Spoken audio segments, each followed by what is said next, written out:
ในซุ้มปีผ่านมาสปป.ลาวได้มีความคืบหน้าในการปรับปรุงสภาพโภชนาการอย่างว่องไวแต่ถึงแนวใดก็ตามการขาดสารอาหารยังเป็นสิ่งท้าทายสำหรับสปป.ลาวการขาดสารอาหารยังอยู่ในระดับสูง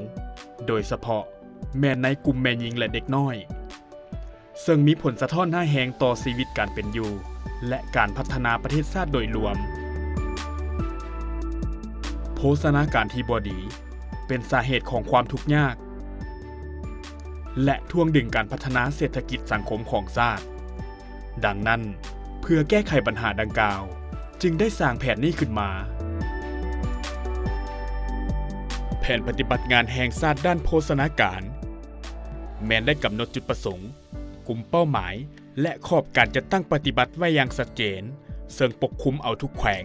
ทุกบ้านและทุกครอบครัวในทั่วประเทศจุดประสงค์ของแผนปฏิบัติงานแห่งชาติด้านโภชนาการแม่นเพื่อหยังแม่นเพื่อลดพรการขาดสารอาหารในแม่หญิงและเด็กน้อยปรับปรุงสภาพโภชนาการของประชาชนบรรดาเผ่าให้ดีขึ้นเพื่อให้มีสุขภาพแข็งแรงรับประกันการค้ำประกันด้านเสบียงอาหารรวมทั้งมีคุณภาพชีวิตที่ดีและสามารถประกอบส่วนเข้าในการพัฒนาทางด้านเศรษฐกิจสังคมแห่งชาติกลุ่มเป้าหมายแม่นไผประชากรที่อยู่ในเขตชนบทและห่างไกลซอกลีกโดยเฉพาะแม่หญิงและเด็กน้อย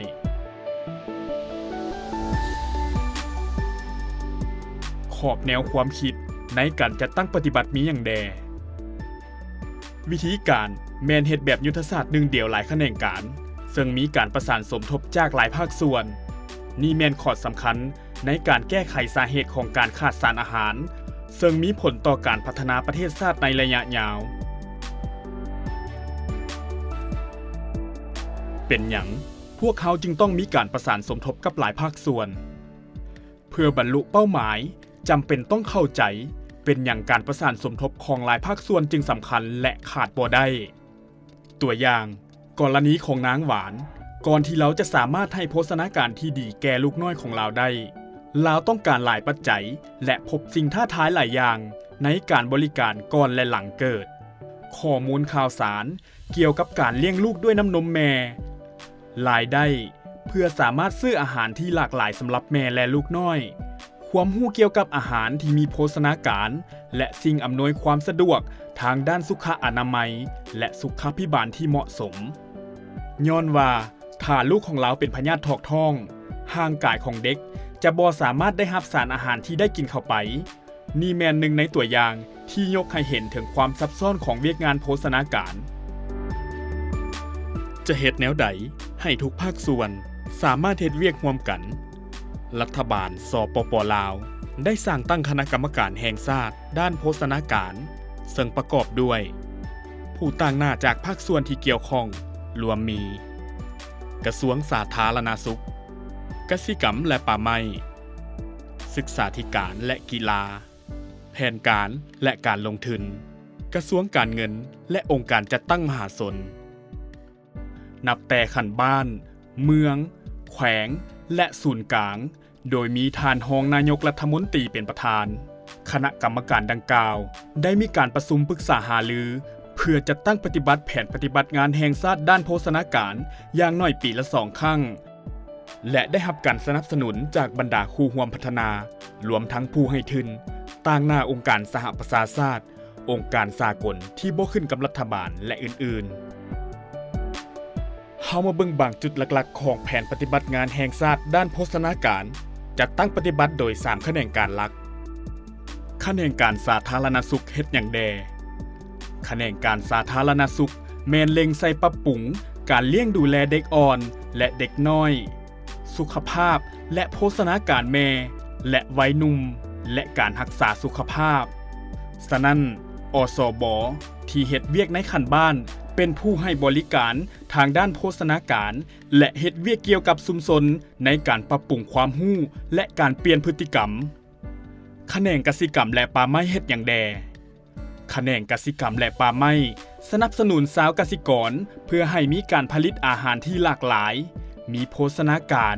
และปลอดภัยต่อสุขภาพรวมทั้งการแปรรูปอาหารเพื่อสนองให้ตลาดในท้องถิ่นและสุ่มใส่การปรับปรุงชีวิตการเป็นอยู่ให้ดีขึ้นทั้งหมดนี้แม่นเพื่อเฮ็ดให้มีอาหารที่ปลอดภัยต่อสุขภาพและประชาชนเขตชนบทและตัวเมืองสามารถเข้าถึงได้อย่างทั่วถึงแขนงศึกษาธิการและกีฬาเฮ็ดหยังแดแขนงศึกษาธิการและกีฬาและแขนงสาธารณสุขแม่นเฮ็ดเวียกร่วมกันอย่างใกล้ชิด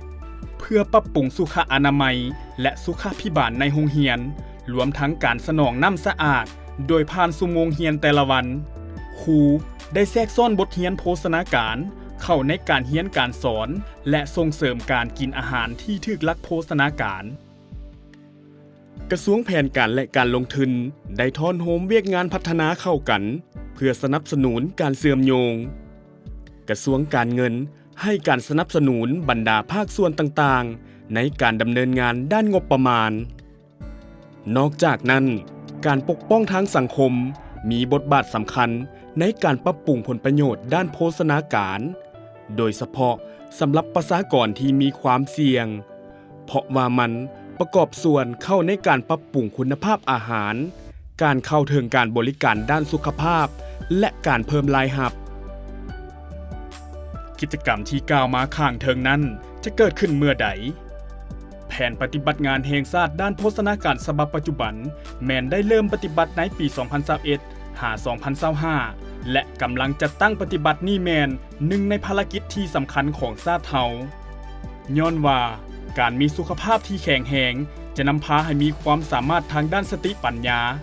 ซึ่งสามารถประกอบส่วนในการสร้างสรรค์พัฒนาประเทศชาติให้เจริญรุ่งเรืองเป็นประโยชน์ให้คนลาวทุกทั่วหน้า